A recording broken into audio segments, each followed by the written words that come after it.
سنت جس طرح قرآن کا عملی نمونہ آپ صلی اللہ علیہ وسلم، اسی طرح آپ نے نمونے کے طور پر ایک جماعت تیار کی جس کو صحابہ کہتے ہیں، اس لیے ان دونوں کے طریقے کو سنت کہا جاتا ہے۔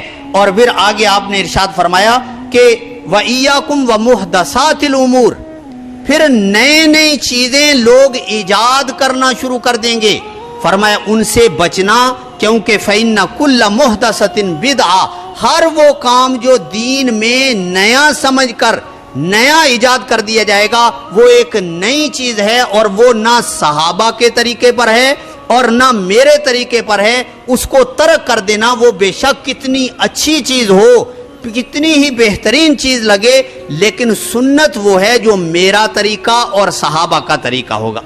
اسی لیے وہ طریقے، وہ چیزیں، اب مثلا ایک اور مثال دے دیتا ہوں، بات ذہن میں آ گئی۔ دیکھو 12 ربیع الاول آتا ہے، لوگ جلوس نکالتے ہیں، بڑا کچھ کرتے ہیں اور کہتے ہیں کہ یہ جو ہے اس کو محبت کے نام پر۔ اب سوال یہ ہے کہ آیا آپ صلی اللہ علیہ وسلم نے بھی ایسا کیا؟ آیا صحابہ نے بھی ایسا کیا؟ اگر تو کیا ہے تو پھر تو ٹھیک ہے، لیکن پوری تاریخ اسلامی کے اندر آپ کو نہیں ملے گا کہ یہ طریقہ ہو، تو پھر اس کو کیسے سنت قرار دے دیا جائے؟ خوشی ہر بندے کو ہے، کیونکہ قرآن اللہ کے نبی سے ملا، ہر چیز اللہ کے نبی لا کے دی، لیکن طریقہ وہ اختیار کرنا ہے جو آپ صلی اللہ علیہ وسلم کا تھا۔ پھر اس پر ایک بات عرض کرتا ہوں، آپ غور سے اس کو، پڑھے لکھے لوگ ہیں، اس کو غور سے سمجھے۔ جتنی آپ تاریخ کی کتابیں پڑھیں گے، سیرت کی کتابیں پڑھیں گے، جو بھی اٹھائیں گے، آپ کو ملے گا کہ 2 ربیع الاول میں آپ پیدا ہوئے، 3 میں پیدا ہوئے، 8 میں پیدا ہوئے، 9 میں پیدا ہوئے، 12 میں پیدا ہوئے، یہ آپ کو اقوال ملیں گے۔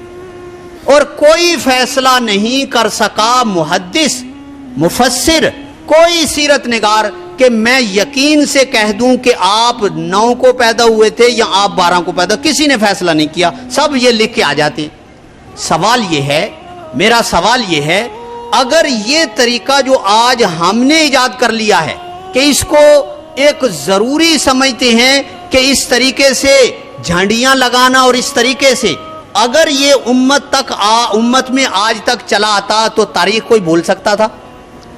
تاریخ کیسے بھول سکتا تھا؟ رمضان کو کوئی نہیں بھولتا، رمضان ہر آدمی کو پتا ہے، کیوں؟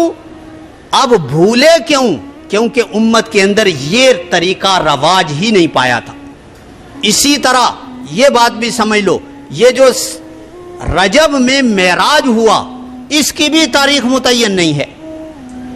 آپ کتابوں پڑھیں گے، 27 ابن عبد البر نے لکھا ہے، ایک نے، کسی نے رجب کا مہینہ، تقریباً 12 قول ہیں، 12 قول کہ کس مہینے میں معراج ہوئی تھی، وہ قرآن میں آ گیا، لیکن اس کی تاریخ کیا ہے یہ متعین نہیں ہے۔